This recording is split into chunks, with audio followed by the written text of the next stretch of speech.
திருப்பூர் பல்லடம் அருகே அரசு துவக்கப் பள்ளியின் பூட்டை உடைத்து பள்ளியில் மர்ம நபர்கள் மலம் கழித்திருப்பதாக புகார் ஒன்று வந்திருக்கிறது.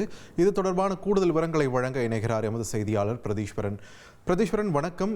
இந்த விவகாரம் எப்போது வெளிச்சத்துக்கு வந்தது? இது சம்பந்தமாக புகார் தெரிவிக்கப்பட்டிருக்கக்கூடிய நிலையில் அதில் தெரிவிக்கப்பட்டிருக்கூடிய விஷயங்கள் என்ன? சிசிடிவி காட்சிகள் எதுவும் கைப்பற்றப்பட்டிருக்கிறதா? விரிவான தகவல்கள். வணக்கம். திருப்பூர் மாவட்டம் பல்லடம் அடுத்த கோடங்கிப்பாளையம் அரசு துவக்கப் பள்ளியில் அப்பகுதியை சேர்ந்த 200க்கும் மேற்பட்ட மாணவ மாணவிகள் பயின்று வருகிறார்கள். இங்கு 1ஆம் வகுப்பு முதல் 5ஆம் வகுப்பு வரை செயல்பட்டு வருகிறது. இந்நிலையில கடந்த வெள்ளிக்கிழமை வார விடுமுறை காரணமாக பள்ளி முடிந்து மாலை வகுப்பறைகள் பூட்டப்பட்டது. இதை அடுத்து நேற்று அப்பள்ளியின் அருகே விளையாட சென்ற சில நபர்கள் வகுப்பறை திறந்திருப்பதை கண்டு அரசு பள்ளி தலைமை ஆசிரியரிடம் தெரிவித்திருக்கிறார்கள்.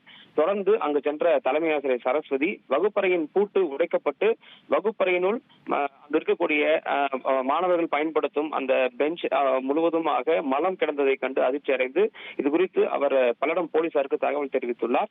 உடனடியாக சம்பவ இடத்திற்கு சென்ற பல்லடம் போலீசார் வகுப்பறையில் பூட்டு உடைக்கப்பட்டிருப்பதையும் அங்கு அந்த மாணவர்கள் பயன்படுத்தக்கூடிய அந்த பெஞ்ச் போன்ற பொருட்கள் மீது மலம் கழித்திருப்பதையும் கண்டு அதிர்ச்சி அடைந்து அது குறித்து விசாரணை தொடங்கினார்கள். மேலும் வகுப்பறையின் பூட்டை உடைத்து திருட முயற்சி செய்ததும் தெரிய வந்திருக்கிறது. மேலும் மலம் கழித்த நபர்கள் யார் என்பது குறித்தும் போலீசார் தீவிரமாக விசாரணை மேற்கொண்டு வருகிறார்கள். இதனிடையே கடந்த சில மாதங்களுக்கு முன்பு இதே போன்று காமநாயக்கன்பாளையம் காவல் நிலைய எல்லைக்குட்பட்ட பகுதியில் அரசு பள்ளி ஒன்றில் மலம் கிடந்த விவகாரம் பொதுமக்கள் மத்தியில் அதிர்ச்சியை ஏற்படுத்திய நிலையில் விசாரணையானது தொடர்ந்து நடைபெற்று வருகிறது.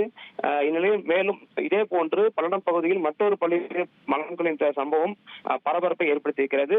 போலீசார் தொடர்ந்து இந்த நபர்கள் யார் என்பது குறித்து விசாரணை மேற்கொண்டு வருகிறார்கள். நன்றி பிரதீஸ்வரன், உங்களோட விரிவான தகவல்களுக்கு. ஃப்ரெண்ட் ஆக்கிக்கோங்க. தந்தி டிவியின் சப்ஸ்கிரைபர்ஸ் அண்ட் ஃபாலோவர்ஸ் குடும்பத்துல நீங்களும் இணையுங்க.